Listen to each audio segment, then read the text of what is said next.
John Clark Maxwell ya, itu ilmuwan ya, itu dia di akhir abad 19, jadi mengakhiri era puncak kejayaan listrik dan magnet ya. Sebelumnya Hertz itu melakukan percobaan itu tahun 1857 ya.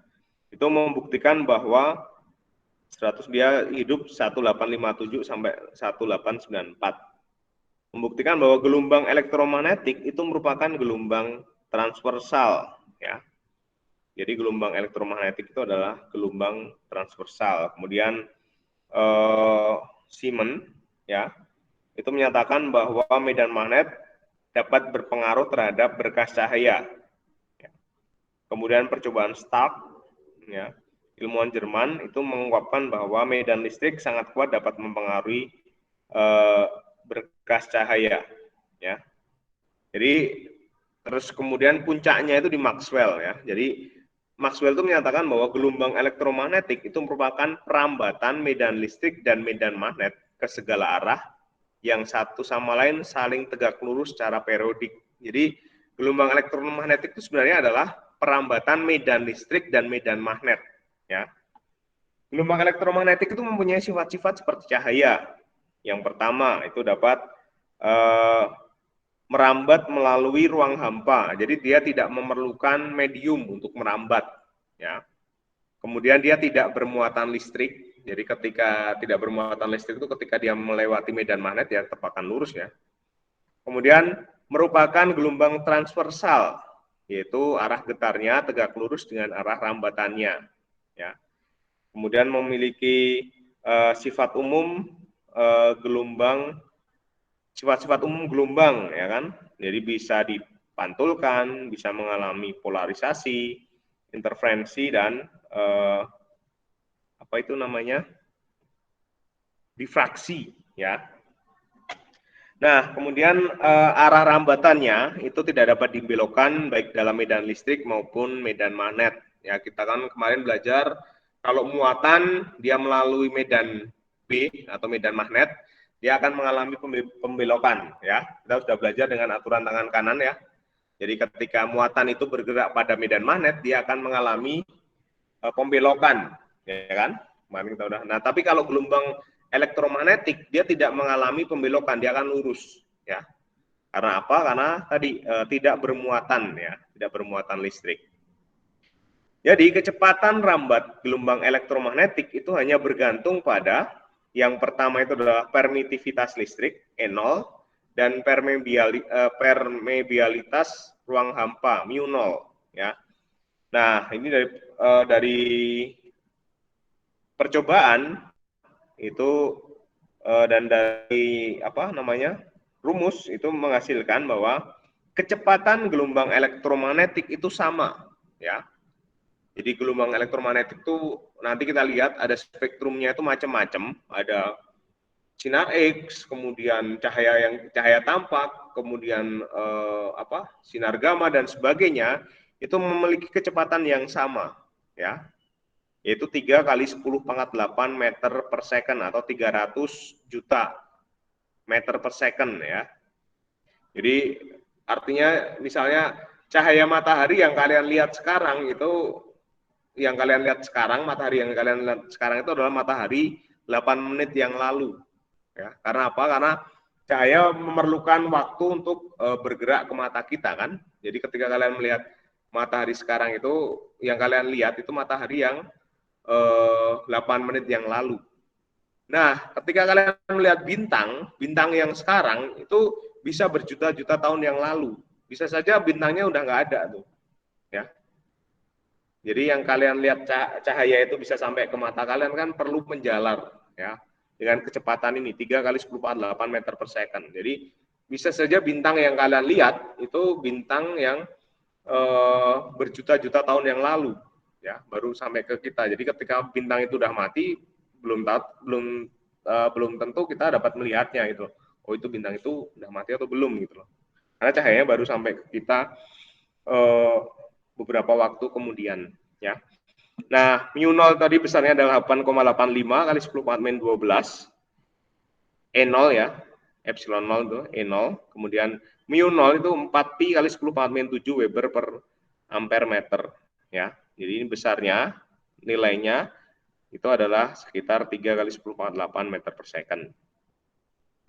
Kecepatan perambatan gelombang elektromagnetik sama dengan kecepatan cahaya di ruang hampa ya. Secara matematis, panjang gelombang, frekuensi, dan kecepatan sesuai dengan persamaan C sama dengan F kali lambda. Nah, ini kalau kalian ingat persamaan gelombang, ya, gelombang itu kan V ya, kecepatan gelombang itu V sama dengan F kali lambda, ini sama. V-nya itu sama dengan C. C itu adalah kecepatan gelombang elektromagnetik. Pernah kan ini apa? Tahu persamaan E sama dengan MC kuadrat? Nah, itu E energi itu sebanding dengan massa dan kecepatan gelombang elektromagnetik atau kecepatan cahaya dikuadratkan ya. Jadi C itu sama dengan F kali lambda, di mana C itu adalah kecepatan gelombang elektromagnetik. Besarnya tetap ya sama ya ketika dia di ruang hampa, kecepatannya kan sama. Kemudian F itu frekuensi dan lambda itu panjang gelombang ya. Oke. Kita next. Nah, pada tahun 1900 Max Planck itu mengemukakan teori tentang radiasi gelombang elektromagnetik ya. Yaitu bahwa gelombang elektromagnetik itu dipancarkan tidak secara kontinu, tetapi berupa paket-paket energi yang disebut dengan kuantum atau foton. Ya. Jadi, nah ini sebenarnya ini menarik nanti diskusi antara jadi gelombang itu apa namanya cahaya itu sebenarnya gelombang atau materi, ya. Gelombang itu cahaya itu gelombang atau materi ya. Ini menarik karena kalau kita bayangkan gelombang itu kan dia bisa apa namanya sifatnya berbeda ya. Nah, ini menarik gitu nanti ya. Jadi bahwa gelombang elektromagnetik atau cahaya itu sebenarnya dia bisa bersifat dualitas gelombang elektromagnetik. Jadi bisa sekaligus bersifat gelombang juga sekaligus bersifat materi ya. Kalau materi kan dia menempati ruang ya. Jadi dia kayak sebuah bola pingpong gitu ya. Tapi kalau gelombang kan dia kayak medan gitu ya. Dia ada dalam ruang ya. Nah, hubungannya jadi energi pada setiap foton, tadi kalau kita lihat bahwa cahaya itu sebagai mempunyai energi dalam paket-paket, itu berarti energi itu sama dengan H kali F, di mana H itu adalah konstanta Planck, ya, 6,626 kali 10⁻34 Joule per second. Ya. Kemudian F itu adalah frekuensinya, kemudian lambda adalah panjang gelombangnya. Jadi kalau E sama dengan HF, sedangkan kita tahu frekuensi tadi adalah C itu sama dengan lambda kali F, maka F itu sama dengan C per lambda. Jadi E sama dengan HC per lambda. Ya. Ini untuk mencari berapakah misalnya energi dari gelombang dari sinar X. Ya. Manakah yang lebih besar energinya, sinar X atau gelombang radio? Ya, nanti kita akan lihat. Oke. Sampai sini dulu, apakah ada pertanyaan rekan-rekan? Tidak? Halo, yang di rumah, ada pertanyaan? Tidak, Pak, tidak. Tidak, oke. Saya akan tunjukkan bahwa gelombang itu asalnya dari mana sih gelombang elektromagnetik. Saya tunjukkan dulu di... Nah, kemarin terakhir kita kan belajar tentang apa itu namanya? Rangkaian RLC ya. Jadi gelombang elektromagnetik itu bisa berasal dari situ, ya. Mana ya? Saya tunjukkan di sini jendela. Nah, apakah sudah terlihat rekan-rekan? Sudah ya. Oke. Nah, ini jadi asal dari gelombang elektromagnetik. Ini saya akan coba tunjukkan, ya. Nah, ini adalah rangkaian dari L dan C, ya. Kemarin disebut dengan rangkaian resonansi itu ketika XL sama dengan XC, ya kan? Terakhir kita sudah belajar itu. Jadi ini ketika ini dihubungkan dengan antena, ya, dia akan menunjukkan, akan menghasilkan gelombang osilasi atau gelombang ini listrik dan magnet yang bergantian, ya. Kemudian dia menjalar dalam ruang, ya. Maka dia akan menghasilkan seperti ini, nih, ya. Jadi ada apa namanya? Yang merah ini adalah medan listrik, kemudian yang biru ini adalah medan magnet, ya. Jadi gelombang elektromagnetik seperti kata Maxwell tadi adalah penjalaran medan listrik dan medan magnet, ya, secara bergantian. Nih, seperti ini, ya. Dalam ruang, ya. Tuh. Oke, saya lanjutkan lagi. Saya stop screen dulu. Apa ada yang bisa dilihat lagi? Oke, tidak. Ya, saya stop screen dulu. Oke, saya lanjut ke presentasi tadi. Ya.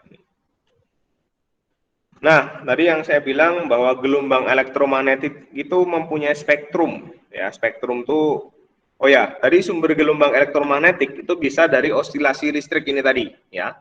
Jadi muatan tadi berosilasi itu, kemudian dia menghasilkan medan listrik dan medan magnet, ya, yang bergantian tadi, sehingga bisa menghasilkan gelombang. Kemudian sinar matahari itu menghasilkan sinar inframerah, ya, sinar infrared, ya. Kemudian lampu merkuri, ya, lampu tabung itu, lampu merkuri itu dapat menghasilkan ultraviolet, ya. Kemudian penembakan elektron dalam tabung hampa itu menghasilkan sinar X untuk ronsen, ya. Jadi sumber elektromagnet itu bisa dari situ, ya. Kemudian inti atom yang tidak stabil itu menghasilkan sinar gamma. Nah, ini yang apa? Kalau kalian nonton film Hulk gitu ya, apa? Hulk ya. Nah, itu kan dia terkena apa namanya? Sinar gamma ya, terus kemudian berubah menjadi Hulk ya. Itu apa? Contoh fiksi ilmiahnya ya. Pak Eko, Yuk. oksilasi teh apa, Pak? Osilasi itu apa namanya? Jadi perubahan misalnya ini, osilasi itu berosilasi atau bergetar. Jadi perubahan antara medan muatan, ya, ini apa tadi yang saya bilang tuh, saya tunjukkan saja di sini. Kalau saya jelaskan tuh berarti gini, misalnya muatan positif dan negatif, kalau kalian hubungkan, antena itu kan kalian hubungkan dengan arus bolak-balik, ya kan? Arus bolak-balik itu berarti artinya apa? Dia mengalami osilasi. Jadi pertama dia bermuatan positif, kemudian bermuatan negatif. Coba saya carikan ya. Terima kasih ada pertanyaan itu. Saya carikan coba osilasi gelombang elektromagnetik. Oke, gambarnya saja. Berosilasi. Osilasi itu artinya naik turun. Coba kita lihat arti osilasi. Gambar. Nah, bentar. Osilasi itu adalah variasi periodik terhadap waktu. Jadi kalau getaran itu kan juga berosilasi, bergetar, ya. Jadi kalau ayunan kan dia dari positif, positif negatif ya. Apa? Naik turun itu berosilasi namanya, bergetar, ya. Nah, gelombang ini juga, ya. Gelombang elektromagnetik itu juga jadi perubahan medan listrik, kemudian medan magnet, medan listrik, medan magnet itu berosilasi namanya. Seperti itu. Oh iya, ngerti Pak. Mau nanya lagi, Pak. Apa? Boleh. Kalau di HP, Heeh. berarti yang nyiptain gelombang elektromagnetik kan antena sama Mm-mm. RLC. RLC-nya apa, Pak? Menara sel. Di dalamnya maksudnya. Nggak kan kata Bapak tadi, kalau Mm-mm. misalnya mau nyiptain gelombang elektromagnetik, Heeh. itu antara RLC sama antena. Iya, Nah, kalau di baik. HP, RLC-nya apa? Di HP gini, tadi yang di apa untuk menciptakan gelombang elektromagnetik tuh ya mungkin di HP kita nggak tahu kumparannya ada atau tidak itu loh. Kalau model HP kan sudah ini ya, sudah digital ya. Nah, kalau prinsip dasarnya yang tadi yang saya jelaskan itu dari osilasi listrik. Jadi gini, mana saya jelaskan? Coba saya jelaskan di sini ya. Oke, berdasarkan yang sudah kita pelajari ya. Oke, saya akan jelaskan di sini saja. Dengan pen. Ya, mana? Belum pen. Oh, belum saya nyalakan. Nah, misalnya gini, kita menghubungkan dua batang besi ini dengan sumber listrik ya, sumber listrik bolak-balik atau sumber listrik dulu biar kelihatan. Nah, ini kan akan ada arus, arusnya ke sini, ini ke sini, benar nggak? Ketika ada arus, maka di sini akan ada medan magnet, ya kan? Ini ada I, kemudian ada medan magnet yang ke sini aturan tangan kanan, berarti ini masuk, ya. Ini adalah masuk, itu adalah cross, yang ke sini dot, benar ya? Benar kan? Iya. Ya. Nah, ini bisa menyebabkan adanya medan ya. Ketika ini saya ganti dengan apa tadi? Arus AC ya. Dia akan bolak-balik. Kemudian arusnya akan apa namanya? Bergerak sebaliknya ya. Jadi dia akan menyebabkan seperti ini, seolah-olah ada arus listrik lagi ini ya. Ini ada I-nya, ini ada medan apa cross, ini adalah medan dotnya ya. Nah, dia akan menciptakan kayak loop-loop gitu, jadi dia bergerak ke segala arah ya. Nah, ini yang tadi rangkaian dasar tadi antena tadi menjadi prinsip dasar apa tadi buat terjadinya gelombang elektromagnetik. Ini saja kalau bingung, coba kamu search di Google bagaimana cara kerja antena ya. Nah, nanti kita bisa akan lihat bagaimana antena itu menghasilkan gelombang elektromagnetik. Kalau kamu tahu kalau kamu tanya alatnya seperti apa di HP, saya juga kurang tahu ya. Tapi kalau di radio itu masih terlihat adanya kumparan, kemudian adanya kan tadi prinsipnya LC ya, ada induktor dan adanya kapasitor. Kalau di radio saya masih bisa lihat, tapi kalau di HP saya belum pernah lihat, atau mungkin itu dia sudah diganti model chip ya. Jadi untuk menghasilkan gelombang ini, coba kalian lihat cara kerja antena cari aja di YouTube bisa ya. Bagaimana cara kerja antena ya. Begitu Dela. Oke, Pak. Makasih, Ya, Pak. makasih. Saya kalau di HP sendiri saya kurang tahu karena apakah di dalam HP ini ada kumparan atau tidak. Tapi kalau secara prinsip atau prinsip dasarnya dalam fisika itu gitu ya. Jadi menciptakan isolasi tadi loh. Osilasi sorry, bukan isolasi. Osilasi gelombang apa namanya? Listrik tadi, osilasi listrik kemudian menghasilkan gelombang elektromagnetik ya. Tapi kalau di HP sendiri, saya belum tahu apakah di dalamnya itu ada kumparan atau tidak. Atau ada yang pernah membongkar di bagian antena? Ada? Hah? Belum Pak, belum Pak. Belum ya. Saya kurang tahu kalau di HP. Tapi kalau di radio saya pernah, saya bisa menunjukkan itu. Terlihat gitu loh maksudnya. Di situ ada kapasitor dan ada apa namanya induktor atau kumparan. Nah kalau di HP, karena modelnya kalau di HP kan sudah integrated circuit ya, IC ya. Jadi tidak terlihat gitu loh, Del. Gitu. Tapi prinsip kerja dari antena seperti itu.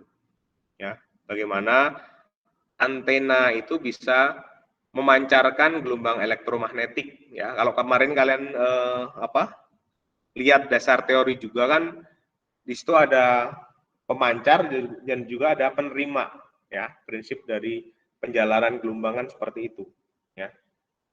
Begitu, Dela. Oke, makasih Pak. Oke, terima kasih. Nah, kita lihat spektrum. Jadi gelombang elektromagnetik itu dapat terbagi atau artinya mempunyai spektrum, ya. Spektrum tuh kalau kalian belum belajar spektrograf ya, pernah ya di kimia juga kan?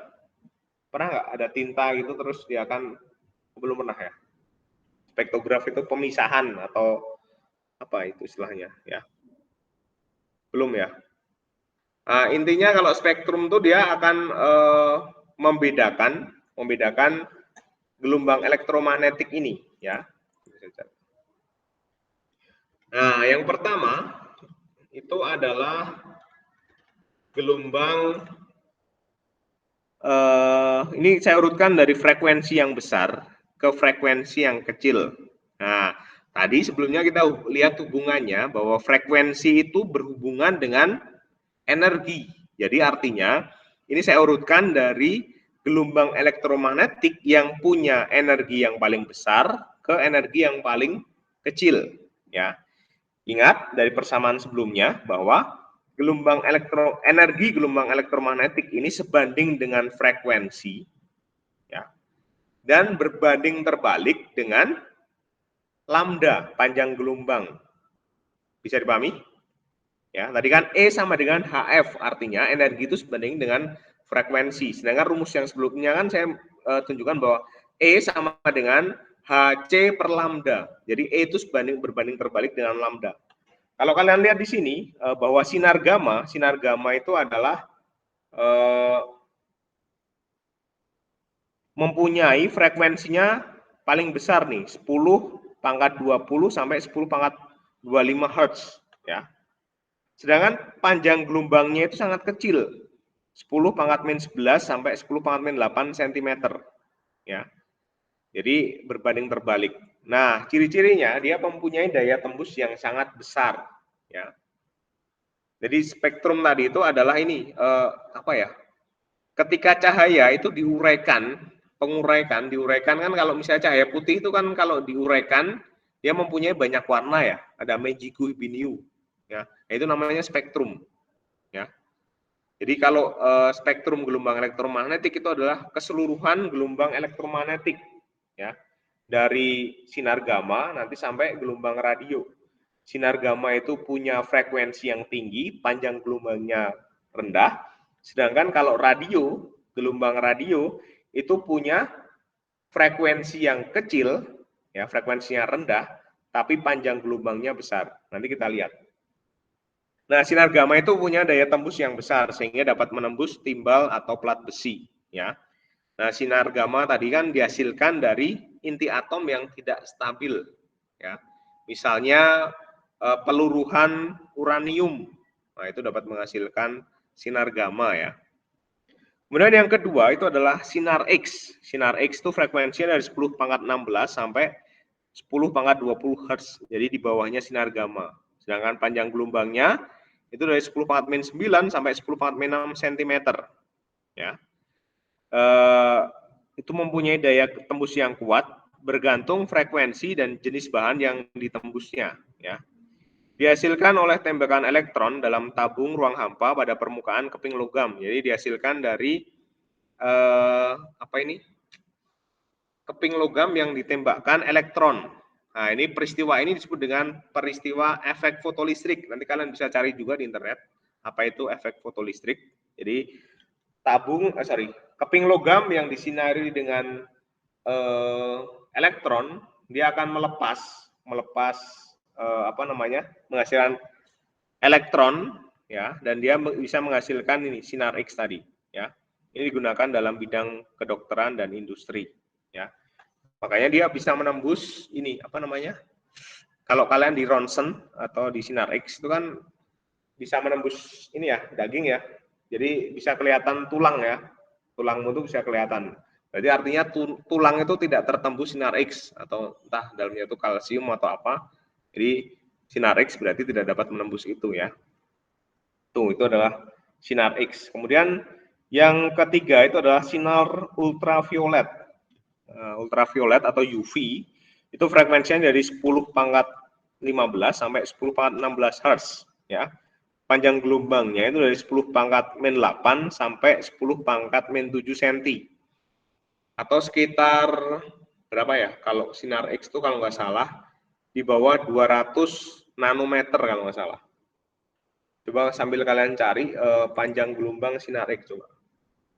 Panjang gelombang sinar X, sinar UV. Nah, ini UV itu juga dibagi ada UVA, B, C ya. Ini tergantung ya. Tergantung skalanya juga. Nah, sinar UV itu pada pita gelombang 100 sampai 400 nanometer ya. Dibagi menjadi UVA, UVB dan UVC dengan rincian UVA itu sekitar 315 sampai 400 nanometer. UVB itu 280 sampai 325 nanometer. UVC itu 100 sampai 280 nanometer ya. Nah, yang bahaya itu kan kalau sinar UV itu kena kulit kalian karena dia punya energi yang cukup besar, itu bisa menyebabkan iritasi atau kulit terbakar ya. Kalau kalian dipanas matahari misalnya, ya kan matahari itu mengandung tadi spektrum gelombang elektromagnetik. Jadi yang sinar-sinar yang berbahaya kayak sinar gamma, sinar X itu akan dipantulkan oleh atmosfer ya. Dan UVC itu juga UVB, UVC itu juga dipantulkan oleh gelombang elektromagnetik ya. Sedangkan yang sampai ke permukaan bumi kalau nggak salah UVA atau UVC ya. Itulah, tapi yang energinya yang paling rendah lah. Berarti UVA ya, yang sampai ke bumi. Nah, itu bahaya kalau tadi yang ada lubang ozon segala itu kan menyebabkan adanya sinar-sinar dari luar angkasa, sinar yang berradiasi tinggi itu sampai ke bumi itu ya tadi kalau kena manusia ya bisa menyebabkan iritasi, bisa menyebabkan apalagi sinar-sinar yang punya energi tinggi seperti gamma tadi itu bisa merusak DNA ya kalau masuk ke sel ya. Sinar UV kenapa sinar UV itu dapat membunuh kuman atau membunuh virus misalnya, karena dia masuk ke dalam, dia bisa merusak DNA, ya DNA bakteri, DNA virus. Itu cara kerjanya seperti itu. Gitu. Pak, Yuk. kalau di kosmetik ya Pak, kayak ada BB cream, sunscreen gitu teh Pak, ada yang bisa menghalau UVA, emang benar Pak? Berarti bisa terhalangi oleh make up Pak? Saya kurang tahu ininya ya. Kalau di ininya mungkin itu kalau prinsipnya hanya menutupi saja ya. Kalau secara fisika ya. Saya kalau secara biologi atau kimia kurang tahu. Mungkin dia kayak melapisi saja gitu loh. Kayak makanya namanya kan tabir surya kan, tabir itu kan hanya menutupi saja ya. Mungkin seperti itu prinsipnya. Nanti bisa dicari sendiri gitu. Oke Pak, kasih Pak. Ya.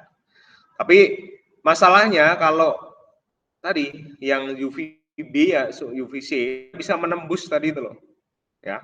Apalagi sinar X tadi kan dia bisa menembus, dia punya daya tembus yang besar. Sinar gamma tadi ya.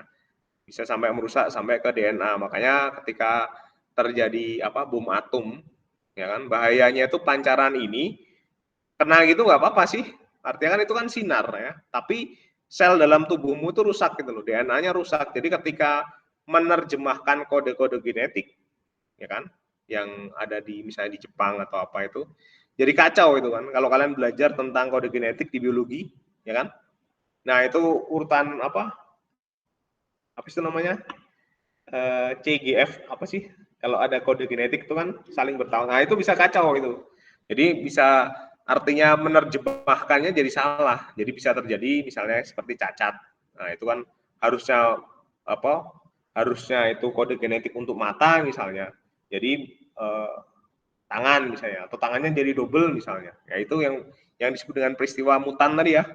Itu kesalahan mutasi ya atau kesalahan pengkodean karena rusaknya DNA tadi karena kena sinar ini.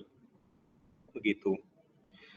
Nah, sinar ultraviolet itu dihasilkan oleh matahari, digunakan untuk pengenalan unsur-unsur dalam suatu bahan. Ini bisa digunakan untuk spektroskopi ya. Jadi misalnya gini, gimana sih caranya kita tahu bahwa di planet ini ada batuan ini, ada batuan ini? Ya sebenarnya itu dengan prinsip spektrum tadi. Ya kita melihat bahwa kayak Merkuri dia akan menghasilkan spektrum atau cahaya yang khas tadi. Ya jadi kalau kita analisis dengan misalnya kita lihat bintang itu kita bisa tahu oh di bintang itu kandungannya apa saja.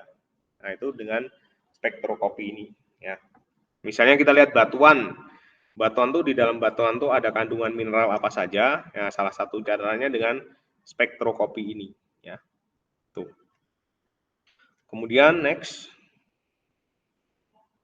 Nah, kemudian setelah dari ultraviolet itu adalah cahaya tampak. Jadi ultraviolet kan tadi dari 100 sampai 400 ya. Yang Nah, cahaya tampak itu sekitar 400 nanometer atau sekitar 4000 Armstrong. Armstrong itu 10 pangkat min 10.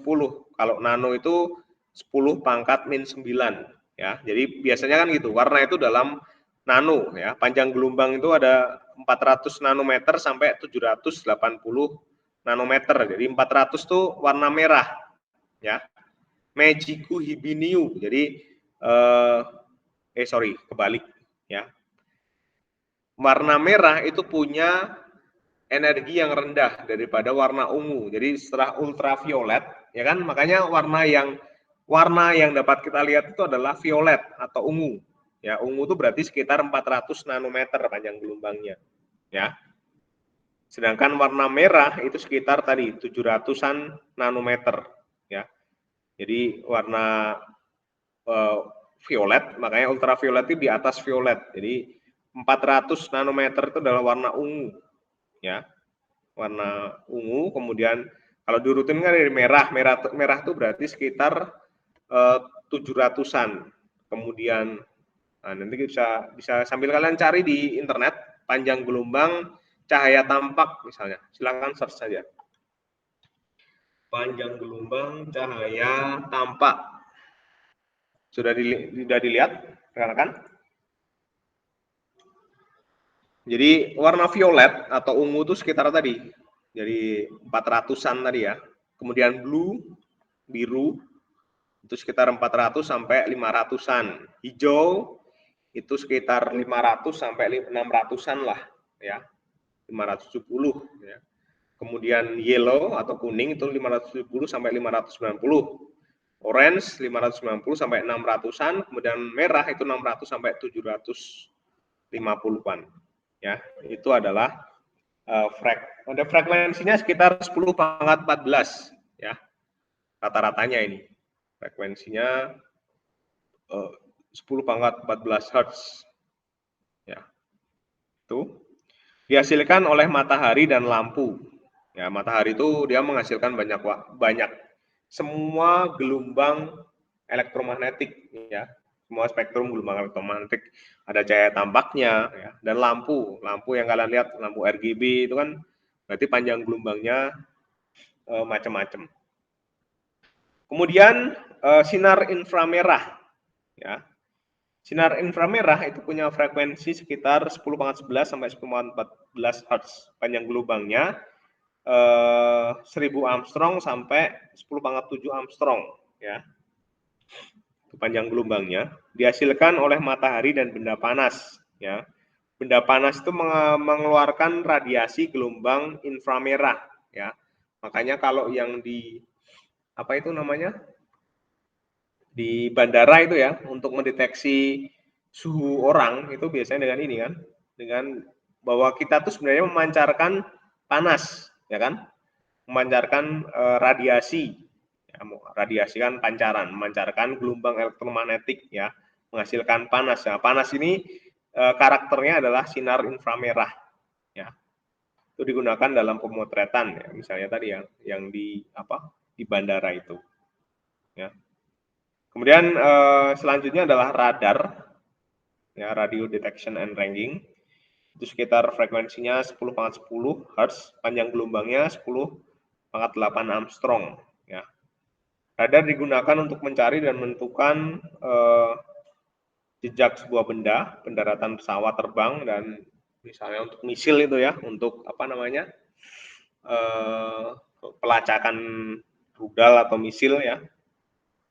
Kemudian jarak benda yang ditangkap radar itu ditentukan dengan S sama dengan C kali T per 2. Ya, ini sebenarnya sama seperti ketika kita belajar bagaimana mencari modelnya radar, kan dia memancarkan, kemudian dia akan menerima lagi. Ya, bisa dipahami rekan-rekan? Kayak ini loh, kayak kita belajar waktu itu mencari kedalaman dari lautan. Itu kan dia menggunakan sonar ya. Kalau sonar kan dia menggunakan gelombang apa? Dila? Halo? Kurang tahu, Pak. Bentar. Resonansi bukan juga. Gelombang apa? Bunyi. Ya kan? Padahal kan Dia pakai resonansi kan, Pak? Kenapa? Pakai resonansi kan? Sonar itu pakai ini gelombang bunyi. Jadi ketika kapal, ini misalnya kapal, kemudian dia mau tarik kedalaman, kan dia memancarkan sonar atau gelombang suara tadi bolak-balik, ya kan? Dia kena dataran, dia akan memantul kembali, ya kan? Makanya dia butuh 2 kali untuk menuju dan untuk kembali lagi, ya. Kalau sonar kan menggunakan gelombang suara, tapi kalau radar menggunakan gelombang elektromagnetik, ya. Radar digunakan untuk mencari dan menentukan jejak sebuah benda, pendaratan pesawat, ya kan. Jarak benda yang ditangkap radar ditentukan dengan S sama dengan C kali T per 2, ya, karena dia butuh 2S ya, 2S sama dengan C kali T. 2S itu 2 kali bolak-balik tadi, ya. Oke, ini radar. Kemudian next kita ke gelombang mikro, ya. Nah, gelombang mikro itu frekuensinya dari 10,9 sampai 10,11. Panjang gelombangnya sekitar 10,7 Armstrong sampai 10,9. Ini dihasilkan oleh alat yang disebut dengan magnetron, ya. Magnetron, silakan searching sendiri magnetron itu gimana ya. Tapi prinsipnya ini digunakan misalnya pada microwave ya. Microwave itu kan untuk dia menghasilkan juga gelombang ya, gelombang mikro ya. Lihat di situ bahwa panjang gelombangnya semakin besar, ya. Kemudian yang selanjutnya adalah gelombang TV dan radio FM, ya. Radio FM radio itu ada 2, ada radio FM dan radio AM ya. Gelombang TV frekuensinya sekitar 4 kali 10,7 sampai 2 kali 10,8 Hz. Panjang gelombangnya itu 1,5 kali 10,10 Armstrong atau sekitar 1,5 meter sampai 7,5 meter. Ya, itu kan panjang gelombangnya besar ya. Jadi satu gelombang itu panjangnya adalah sekitar 1,5 sampai 7,5 meter ya. Itu gelombang TV dan gelombang radio. Dihasilkan oleh rangkaian elektronik. Nah, ini yang tadi saya bilang tadi loh, adalah rangkaian osilator RF ya. Itu menghasilkan gelombang radio ini ya. Dia dapat menembus lapisan ionosfer dan daerah jangkauannya pendek sehingga memerlukan stasiun penghubung. Nih. Amplitudonya tetap dan frekuensinya berubah-ubah, tidak mengalami gangguan api listrik di udara. Nah, kalau kalian ini sebenarnya ada yang menarik lagi ini yang untuk TV digital ya. Ini kan kita akan mengalami peralihan dari TV analog ke TV digital. Nah, kenapa harus dirubah sih analog ke digital? Karena TV analog itu memerlukan ini pita frekuensi yang besar, ya. Jadi makanya perlu dirubah ke digital. Jadi kalau satu pita untuk siaran TV analog itu bisa dipakai menjadi sekitar 14 atau berapa gitu untuk saluran TV digital. Jadi itu kan artinya frekuensi yang untuk yang lain itu jadi sudah kepakai gitu loh. Jadi kenapa kita harus migrasi ke TV digital gitu. Jadi biar kayak ada space buat misalnya kita mau ke 5G ya sekarang ya. Nah, generasi yang 5G. Kenapa kita belum? Karena masih di udara ini gelombang ini masih campur-campur gitu loh, ya. Jadi pita frekuensinya itu kan ada kalau misalnya RCTI dia punya berapa frekuensinya di mana. Nah, ini kan dia memakan pita frekuensi yang sangat besar. Sedangkan kalau digital itu kan satu frekuensi TV ini bisa dipakai untuk 14 TV digital misalnya, ya. Tadi ini bedanya sama dengan gelombang radio yang AM, ya. Itu adalah dia gini, frekuensinya 5 kali 10⁻5 sampai 2 kali 10⁻7, panjang gelombangnya sekitar 150 sampai 600-an meter ya. Jadi lumayan panjang ya. Kemudian dia dapat dipantulkan oleh lapisan ionosfer dan jangkauannya luas. Kalau kalian tahu radio itu biasanya ada dua, satu FM, satu AM. Yang AM tuh kadang nggak jelas suaranya, ya, karena dia jauh, ya. Panjang gelombangnya jauh, ya. Nah, ini amplitudonya berubah dan frekuensinya tetap. Ini mengalami gangguan api listrik di udara. Jadi kalau radio AM itu biasanya bunyinya itu nggak jelas, ada kresek-kreseknya dibanding dengan radio AM, ya. Tapi kelemahannya kalau radio AM itu tadi jangkauannya pendek sehingga membutuhkan stasiun-stasiun penghubung. Tuh. Nah, hari ini sampai ini dulu aja lah. Apakah ada pertanyaan rekan-rekan? Nggak ada, Pak. Nggak ada. Jadi intinya kalau dalam gelombang elektromagnetik itu kalian lihat ini bahwa gelombang elektromagnetik spektrumnya itu kalau frekuensinya itu semakin tinggi maka energinya juga semakin tinggi. Tetapi kalau panjang gelombangnya semakin besar itu berbanding terbalik dengan energi. Energinya akan semakin kecil gitu. Itu rekan-rekan. Coba atau saya tunjukkan ini spektrum gelombang elektromagnetik. Saya stop dulu. Kalau sebenarnya kalian bisa nyari juga di internet. Coba saya tunjukkan tadi spektrum gelombang elektromagnetik. Di gambar aja yang menarik ya. Saya share dulu. Sebentar. Mana ya?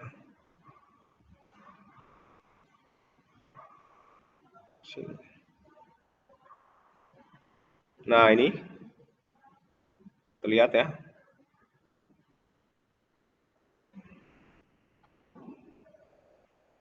Oke, ini. Nah, ini apa namanya? Spektrum gelombang elektromagnetik, ya. Jenis radiansinya itu kalau gelombang radio, ya, panjang gelombangnya seperti sebangunan gini ya. Ini sangat besar ya, dalam jangkauannya bisa meter dan kilometer, ya. Sedangkan kalau mikro gelombang mikro itu ya jangkauannya seperti manusia, ya. Ini frekuensinya 10⁻4, 10⁻8 Hz ya. Inframerah tadi ujung lubang jarum nih, ya. Gelombang tampak itu protozoa, gelombang tampak itu ya cahaya tadi ya. Ultraviolet itu molekul, ukuran sebandingannya. Sinar X itu atom, sinar gamma itu inti atom, ya.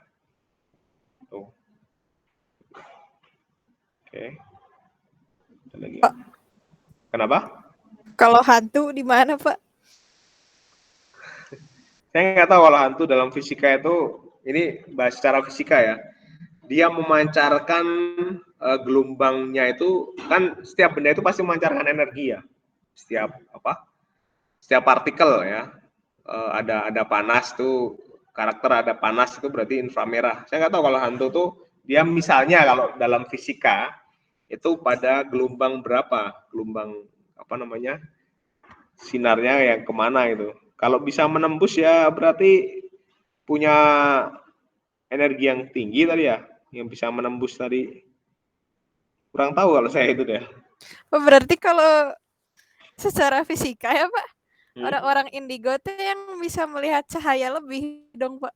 Cahaya dalam hal yang dalam jangkauan yang tidak normal gitu Pak. Kalau itu saya kurang tahu ya. Maksudnya dalam hal sudut pandangnya gimana? Kita lihat, karena gini, tadi saya bilang kan kita tuh memancarkan apa namanya?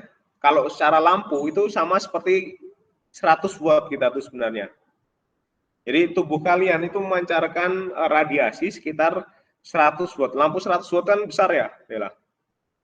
Lampu 100 watt. Sedangkan lampu yang di rumah kan biasanya berapa watt itu ya. Berarti artinya apa?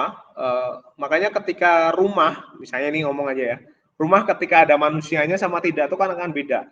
Ya, kalau kalian bilang aura atau apa, tapi intinya kita tuh seolah-olah seperti lampu yang memancarkan energi sebesar 100 watt tadi. Ya, itu kan lumayan besar gitu loh. Jadi dan itu akan pasti mempengaruhi ya, karena kita memancarkan radiasi, memancarkan panas tadi, ya kan pasti akan mempengaruhi gitu loh. Ya, itu bisa kalian searching sendiri lah kalau tentang itu. Silahkan cari-cari sendiri tentang tadi apa penguraian warna tadi atau spektrografi tadi. Ini cahaya putih dapat diuraikan menjadi berbagai warna. Ya. Ini tadi UVC, kemudian dia dalam tidak sampai ke permukaan bumi ya. UVC strato apa itu apa sih lapisan atmosfer ya, kemudian troposfer, stratosfer, kemudian di sini ya. Jadi yang lain tuh paling masuk ke ionosfer, kemudian atasnya lagi tuh apa sih? Astro. Saya nggak hafal juga itu di geografi ya. Tapi intinya sinar UVC dan UVB itu tidak sampai ke tadi ke permukaan bumi. Itu bahaya kalau sampai ke permukaan bumi. UVA saja bisa menyebabkan iritasi atau kulit terbakar. Nah, bahayanya UVC dan UVB itu bisa menyebabkan tadi kanker misalnya. Karena ya kan dia bisa apa? Merubah tadi. Dia bisa menembus kulit, kemudian merubah struktur DNA dalam kulit tadi. Jadi bisa menyebabkan kanker. Mungkin seperti itulah hari ini.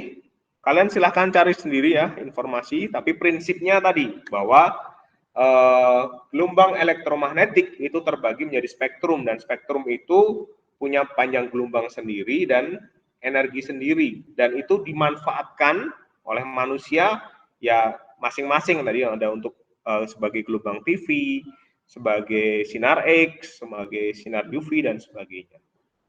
Begitu untuk hari ini. Terima kasih. Terima kasih Pak Eko. Semoga menginspirasi. Makasih Pak. Terima kasih Pak.